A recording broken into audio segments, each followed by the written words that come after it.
प्रिय विद्यार्थियों, जीव जनन कैसे करते हैं इस पाठ के अंतर्गत आज हम सभी इसके अंतिम चरण जनन स्वास्थ्य का अध्ययन करेंगे। प्रिय विद्यार्थियों, हमारे शरीर में जो लैंगिक परिपक्वता आती है यह शारीरिक वृद्धि के साथ साथ होती है। लैंगिक परिपक्वता एक क्रमिक प्रक्रिया है, क्रम से होने वाली प्रक्रिया है और यह प्रक्रिया शारीरिक वृद्धि के साथ साथ होती रहती है। किंतु लैंगिक परिपक्वता का यह आशय नहीं है कि हमारा शरीर और मस्तिष्क अब गर्भधारण या जनन करने योग्य हो गया है। तो आखिर इस प्रश्न पर हम लोग विचार करते हैं कि यह कैसे तय हो कि अब हमारा शरीर गर्भधारण या जनन के योग्य हो गया है। इस विषय को लेकर के समाज में हमारे ऊपर बहुत सारे दबाव होते हैं। कभी मित्रों का दबाव होता है, कभी परिवार का दबाव होता है कि विवाहोपरांत शीघ्रातिशीघ्र गर्भधारण किया जाए या जनन प्रक्रिया के द्वारा संतान उत्पत्ति की जाए। किंतु इस विषय पर निर्णय केवल शारीरिक रूप से समर्थ होने के आधार पर ही नहीं किया जा सकता है। चूंकि हमारे देश की आबादी 1 अरब 30 करोड़ से ज्यादा हो चुकी है और कुपोषण की समस्या एक बड़ी भारी समस्या हमारे देश में है और इस कुपोषण की समस्या से ही जुड़ी हुई समस्या जनन स्वास्थ्य को लेकर के,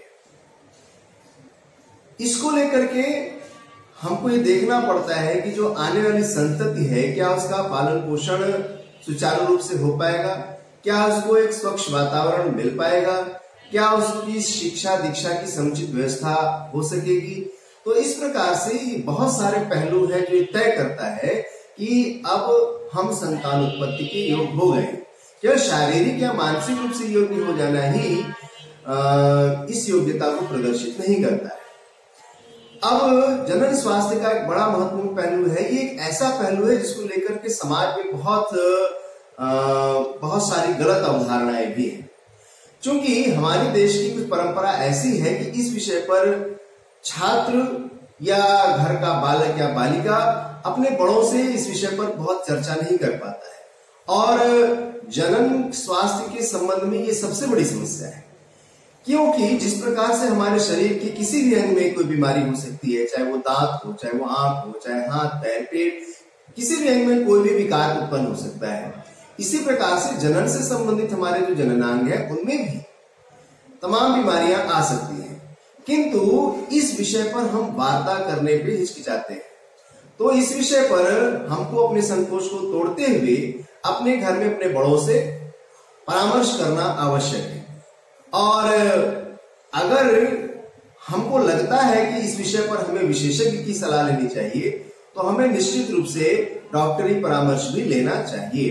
क्योंकि जिस तरह से प्रत्येक अंगों के लिए अलग अलग विशेषज्ञ होते हैं, उसी प्रकार से जनन स्वास्थ्य से संबंधित समस्याओं के निदान के लिए भी डॉक्टरी परामर्श उपलब्ध होता है। तो हमें चिकित्सालयों में जाकर के या बड़ों के परामर्श के द्वारा इस समस्या का समाधान करना चाहिए।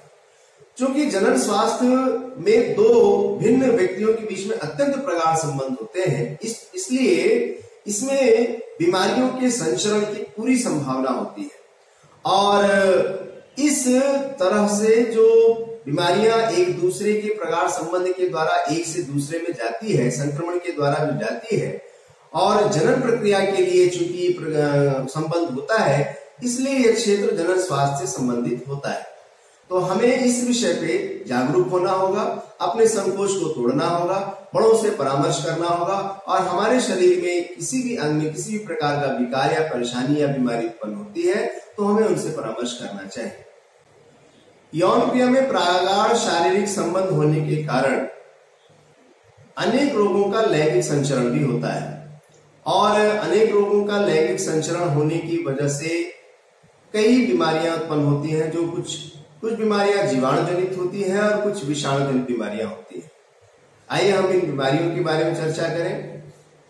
जैसे जीवाणु जनित रोगों में गोनेरिया तथा सिफिलिस है, ये प्रमुख बीमारी है जो यौन क्रिया में लैंगिक संचरण के द्वारा होती है और यौन क्रिया में लैंगिक संचरण के द्वारा विषाणुओं से उत्पन्न होने वाली जो बीमारियां हैं उनमें मस्सा, जिसे वार्ड भी कहते हैं, या HIV एड्स, ये प्रमुख बीमारियां हैं।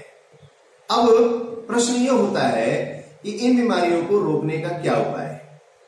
तो इन बीमारियों को रोकने का उपाय, जैसा कि कारण पता है, लैंगिक संचरण के जरिए होता है। तो हम इन बीमारियों को यांत्रिक अवरोधों के द्वारा रोक सकते हैं। अब प्रश्न उठता है कि ये यांत्रिक अवरोध हैं क्या। तो यांत्रिक अवरोधों में जैसे कंडोम, कॉपर टी आदि आते हैं। इनके जरिए लैंगिक संचरण के द्वारा होने वाले जीवाणुजनित या विषाणुजनित रोगों को रोका जा सकता है। प्रिय विद्यार्थियों, यौन क्रिया के द्वारा गर्भधारण की सदैव संभावना बनी रहती है और गर्भधारण के लिए स्त्री के शरीर में भावनाओं की मांग एवं आपूर्ति बढ़ जाती है और यदि स्त्री इसके लिए तैयार नहीं है तो इसका उसके स्वास्थ्य पर प्रतिकूल असर पड़ता है। अतः जब तक वह इसके लिए तैयार नहीं है तब तक गर्भधारण को रोकने के लिए अनेक उपाय हैं। एक तरीका यांत्रिक अवरोध का है, जिसमें शुक्राणु अंड कोशिका तक न पहुंच पाए ऐसा उपाय किया जाता है। दूसरा तरीका शरीर में हार्मोन असंतुलन का है। इसके जरिए अंड के मोचन को रोका जाता है। जो स्त्री के शरीर में अंडाशय से अंड का मोचन होता है उसको रोका जाता है। और जब अंड का मोचन ही नहीं हो पाता है तो निषेचन की क्रिया अधूरी रह जाती है और जिससे गर्भधारण नहीं हो पाता। इस हार्मोन संतुलन में परिवर्तन के लिए गोलियों का सेवन किया जाता है, किंतु इसका शरीर पर दुष्प्रभाव भी पड़ सकता है। गर्भधारण को रोकने के लिए कुछ अन्य उपाय भी हैं, जिसमें पुरुषों द्वारा अपनाए जाने वाले प्रमुख उपायों में शिश्न के लिए आवरण या कंडोम का प्रयोग करके हम गर्भधारण को रोक सकते हैं और ये एक बहुत ही सरल और सटीक उपाय है और इससे लैंगिक संचरण के द्वारा होने वाले रोगों पर भी काफी रोक लगाई जा सकती है। इसके अलावा लूप अथवा कॉपर टी भी ऐसे उपाय हैं जिनसे गर्भधारण को रोका जा सकता है, परंतु इससे गर्भाशय में उत्तेजना पैदा होती है और यह उत्तेजना शरीर पर विपरीत प्रभाव भी डाल सकती है। गर्भधारण को रोकने का जो सबसे प्रचलित और स्थायी उपाय है वह है बंधीकरण, या इसे हम नसबंदी भी कहते हैं। इसमें शुक्राणुओं के मार्ग को अवरुद्ध कर दिया जाता है और शुक्राणुओं के मार्ग को अवरुद्ध करने के लिए शुक्रवाहिकाओं को काट करके उनका मुंह बंद कर दिया जाता है और यह प्रक्रिया शल्य चिकित्सा के द्वारा होती है। इसी तरह से स्त्रियों में भी जो अंडवाहिनी है, जो अंडाशय से अंड को लेकर के गर्भाशय तक जाती है, उस अंडवाहिनी को काट करके उसका मार्ग भी अवरुद्ध कर दिया जाता है। यह गर्भधारण को रोकने के स्थायी उपाय है। यह प्रक्रिया शल्य चिकित्सा के द्वारा होती है जैसा मैंने बताया, और यह भविष्य के लिए बहुत ही सुरक्षित होती है, किंतु असावधानी पूर्वक की गई शल्य चिकित्सा से संक्रमण का भी खतरा रहता है। शल्य चिकित्सा के द्वारा अनचाहे गर्भ को भी हटाया जा सकता है, किंतु समाज में इसका बहुत दुरुपयोग होता है और इस दुरुपयोग के अंतर्गत कहीं न कहीं पुरुष मानसिकता के कारण मादा भ्रूण को गर्भ में ही समाप्त करने के लिए इस उपाय को लोग अपनाते हैं, जिस पर बहुत ही सख्त कानूनी प्रावधान है और यह गैर कानूनी प्रक्रिया है, क्योंकि इसकी वजह से हमारे देश में लिंगानुपात बहुत गड़बड़ हो रहा है। लिंगानुपात गड़बड़ होने का तात्पर्य है कि बालिकाओं का अनुपात बालकों की अपेक्षा में काफी कम है। मादा भ्रूण की निर्मम हत्या के कारण हमारे देश में लिंगानुपात लगातार घट रहा है, जो हम सभी के लिए भयंकर चिंता का विषय है। हम सभी ने इस पाठ के प्रारंभ में देखा कि जीव जनन क्यों करते हैं। जीव जो अपनी समष्टि है, जो अपनी जाति है, उसको संरक्षित और सुरक्षित रखने के लिए, उसकी उत्तरजीविता को बनाए रखने के लिए जनन प्रक्रिया करते हैं, किंतु जनसंख्या का विशाल आकार बहुत से लोगों के लिए चिंता का विषय है। इसका मुख्य कारण यह है कि जनसंख्या के बढ़ते आकार के कारण लोगों के जीवन स्तर को सुधारना एक बहुत ही दुष्कर कार्य है। प्रत्येक व्यक्ति तक जीवन की मूलभूत सुविधाओं को पहुंचाना, प्रत्येक व्यक्ति तक उचित पोषण मिले ऐसे खाद्य पदार्थ उपलब्ध कराना, विशाल जनसंख्या के कारण ये सारी योजनाएं छोटी पड़ जाती हैं और इस जनसंख्या विस्फोट की वजह से कुछ लोगों तक ही विकास की किरण पहुंच पाती है और इससे समाज में असमानता भी पैदा होती है। कुछ लोगों का जीवन स्तर तो बहुत उच्च हो जाता है कि कुछ लोगों का जीवन स्तर निम्न हो जाता है। तो इस असमानता को रोकने के लिए भी जनसंख्या पर नियंत्रण अत्यंत आवश्यक है, जिससे हमारे समाज में समानता न रहे, असमानता की खाई पाटी जा सके, प्रत्येक व्यक्ति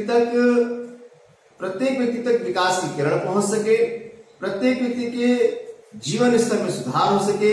इसके लिए जनसंख्या नियंत्रण अत्यंत आवश्यक है और उसके लिए जो उपाय भी बताए गए हैं आपके पाठ में, उन उपायों का प्रयोग करा जाना आवश्यक है। प्रिय विद्यार्थियों, इस प्रकार से जीव जनन कैसे करते हैं इस पाठ का समापन हुआ। प्रिय विद्यार्थियों, इस पाठ से संबंधित अंतिम वीडियो में हम लोग इस पाठ के अध्ययन के आधार पे जो प्रश्न बनते हैं उन प्रश्नों का समाधान करने का प्रयास करेंगे। तब तक के लिए शुभमस्तु।